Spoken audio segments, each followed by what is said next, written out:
नमस्कार बंधुरा এই ভিডিওটিতে আমি আলোচনা করব ফ্যাক ধনী ব্যক্তি এবং রিয়েল ধনী ব্যক্তির মধ্যে পার্থক্য। যারা রিয়েলে ধনী ব্যক্তি তারা কখনোই লাক্সারি মোবাইল কিনবে না, দামি মোবাইল কিনবে না। আর যারা ফ্যাক ধনী ব্যক্তি তারা লাক্সারি আইফোন, স্যামসাং এর মোবাইল বা দামি দামি মোবাইল কিনবে। যে ব্যক্তি রিয়েলে ধনী সে কখনোই এক্সপেন্সিভ কার কিনবে না বা নতুন কার কিনবে না। সে সবসময় চেষ্টা করবে কি কমের মধ্যে কোন কারটা নেওয়া উচিত বা সে সেকেন্ড হ্যান্ডের দিকে যাবে। আর যারা ফ্যাক ধনী ব্যক্তি আছে তারা সবসময় লাক্সারি কার কিনবে।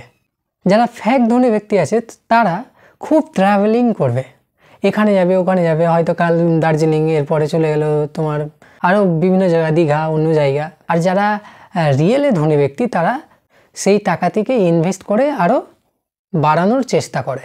যারা ফ্যাক ধনী আছে তারা সব সময় যে টাকা বাঁচাবে বা সেকেন্ড হ্যান্ড কার কিনবে তাদের উপর হাসে, কিন্তু যে রিয়েলে ধনী ব্যক্তি সে কখনো হাসে না, চুপচাপ থাকে। ফ্যাক ধনীরা সবসময় নিজের গ্রুপে আড্ডা মারে, কয়েকটা আন্ডা পান্ডাকে নিয়ে বাজারে বা চায়ের দোকানে আড্ডা মারে, কিন্তু যে ধনী ব্যক্তি সে কখনোই আড্ডা মারে না আন্ডা পান্ডাকে নিয়ে, সে সেই সময়টাকে কাজে লাগায়।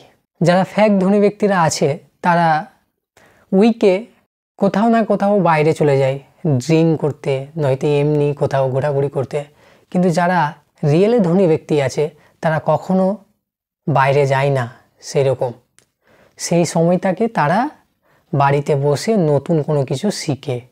ফ্যাক ধনী যারা আছে তারা সবসময় লাক্সারি কথা বলবে, এই মোবাইলটা বেরোলো, এই মোবাইলটা নিব, এই কারটা খুব সুন্দর, এগুলো কথা বলবে। আর যারা রিয়েলে ধনী ব্যক্তি তারা সবসময় বলবে কি আমি টাকাটা কোথায় লাগালে রিটার্ন ভালো পাবো, অ্যাসিড কিভাবে গেইন করব, এগুলো নিয়ে আলোচনা করে।